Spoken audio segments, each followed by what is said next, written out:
TDR ಅಕ್ರಮ BBMP ಅಧಿಕಾರಿಗಳಿಗೆ ಇಡಿ ಇದೀಗ ಶಾಕ್ ಅನ್ನ ನೀಡಿದೆ. ಟಿಡಿಆರ್ ಅಕ್ರಮ ಬಿಬಿಎಂಪಿ ಅಧಿಕಾರಿಗಳಿಗೆ ಇಡಿ ಇದೀಗ ಶಾಕ್ ಅನ್ನ ನೀಡಿದೆ. ಈಗಾಗಲೇ 4 ವಲಯ ಆಯುಕ್ತರಿಗೆ ಇಡಿಯಿಂದ ಸಮನ್ಸ್ ಅನ್ನ ಜಾರಿ ಮಾಡಲಾಗಿದೆ. ಯಲಹಂಕ ಸೇರಿ 4 ವಲಯ ಆಯುಕ್ತರಿಗೆ ಸಮನ್ಸ್ ಅನ್ನ ಜಾರಿ ಮಾಡಲಾಗಿದೆ. ಇದುವರೆಗೆ ಎಷ್ಟು ಟಿಡಿಆರ್ ನೀಡಿದ್ದೀರಾ, ಮೌಲ್ಯ ಎಷ್ಟು ಎಂದು ಪ್ರಶ್ನೆಯನ್ನ ಮಾಡಿದ್ದಾರೆ. ಟಿಡಿಆರ್ ಅಕ್ರಮ ಬಿಬಿಎಂಪಿ ಅಧಿಕಾರಿಗಳಿಗೆ ಇದೀಗ ಇಡಿ ಶಾಕ್ ಅನ್ನ ನೀಡಿದೆ.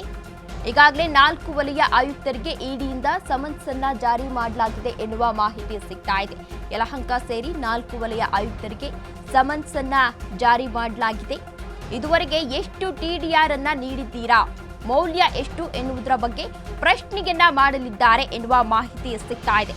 ಬಿಬಿಎಂಪಿ ಟಿಡಿಆರ್ ಹುತ್ತಕ್ಕೆ ಇದೀಗ ಇಡಿ ಅಧಿಕಾರಿಗಳು ಕೈ ಹಾಕಿದ್ದಾರೆ. 4 ವಲಯ ಆಯುಕ್ತರಿಗೆ ಇಡಿಯಿಂದ ಸಮನ್ಸ್ ಜಾರಿ ಮಾಡಲಾಗಿದೆ. ಯಲಹಂಕ ಸೇರಿ 4 ವಲಯ ಆಯುಕ್ತರಿಗೆ ಸಮನ್ಸ್ ಅನ್ನ ಜಾರಿ ಮಾಡಲಾಗಿದೆ ಎನ್ನುವ ಮಾಹಿತಿ ಸಿಗ್ತಾ ಇದೆ. ಇದುವರೆಗೆ ಎಷ್ಟು ಟಿಡಿಆರ್ ಅನ್ನ ನೀಡಿದ್ದೀರಾ, ಮೌಲ್ಯ ಎಷ್ಟು, ಅದರ ಮೌಲ್ಯ ಎಷ್ಟು ಎಂದು ಪ್ರಶ್ನೆಯನ್ನ ಮಾಡಿದ್ದಾರೆ ಇಡಿ ಅಧಿಕಾರಿಗಳು. ಬಿಬಿಎಂಪಿ ಟಿಡಿಆರ್ ಹುತ್ತಕ್ಕೆ ಇದೀಗ ಕೈ ಹಾಕಿದ್ದಾರೆ ಇಡಿ ಅಧಿಕಾರಿಗಳು. ಕಳೆದ ವಾರ ಬಿಬಿಎಂಪಿ ಕೇಂದ್ರ ಕಚೇರಿ ಮೇಲೆ ದಾಳಿಯನ್ನ ಕೂಡ ನಡೆಸಿದ್ರು ಇಡಿ ಅಧಿಕಾರಿಗಳು. ಇದೀಗ ಬಿಬಿಎಂಪಿಯ ರಸ್ತೆ ಅಗಲೀಕರಣ ಹೆಸರಲ್ಲಿ ನೀಡಿದ ಟಿಡಿಆರ್ ಜಾಲ ಭೇದಿಸಲು ಇಡಿ ಮುಂದಾಗಿದೆ.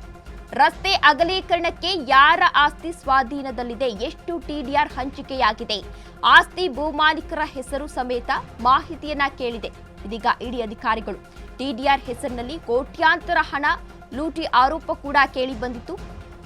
ಕಳೆದ ವಾರ ಪಾಲಿಕೆ ಕೇಂದ್ರ ಕಚೇರಿಗಳ ಮೇಲೆ ರೇಡ್ ಅನ್ನ ಕೂಡ ಮಾಡಿದ್ರು ಇಡಿ ಅಧಿಕಾರಿಗಳು. ರಸ್ತೆ ಅಗಲೀಕರಣಕ್ಕೆ ಯಾರ ಆಸ್ತಿ ಸ್ವಾಧೀನದಲ್ಲಿದೆ, ಎಷ್ಟು ಟಿಡಿಆರ್ ಹಂಚಿಕೆಯಾಗಿದೆ ಎನ್ನುವ ಪ್ರಶ್ನೆ ಮಾಡ್ತಿದ್ದಾರೆ. ಆಸ್ತಿ ಭೂಮಾಲೀಕರ ಹೆಸರು ಸಮೇತ ಮಾಹಿತಿಯನ್ನ ಕೇಳಿದ್ದಾರೆ ಇಡಿ ಅಧಿಕಾರಿಗಳು. ಟಿಡಿಆರ್ ಹೆಸರಿನಲ್ಲಿ ಕೋಟ್ಯಾಂತರ ಹಣ ಲೂಟಿ ಮಾಡಿರುವ ಆರೋಪ ಕೂಡ ಇದೀಗ ಕೇಳಿ ಬರ್ತಾ ಇದೆ. ಕಳೆದ ವಾರ ಪಾಲಿಕೆ ಕೇಂದ್ರ ಕಚೇರಿಗಳ ಮೇಲೆ ರೇಡ್ ಅನ್ನ ಕೂಡ ಮಾಡಿದ್ರು ಇಡಿ ಅಧಿಕಾರಿಗಳು.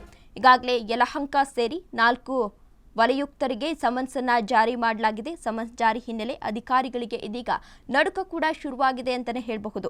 ಕೂಡಲೇ ಪಾಲಿಕೆ ವ್ಯಾಪ್ತಿಯಲ್ಲಿ ಇದುವರೆಗೆ ಎಷ್ಟು ಟಿಡಿಆರ್ ನೀಡಿದ್ದೀರಾ, ಟಿಡಿಆರ್ ಮೌಲ್ಯ ಎಷ್ಟು ಎಂದು ಪ್ರಶ್ನೆಯನ್ನ ಕೂಡ ಮಾಡಿದ್ದಾರೆ.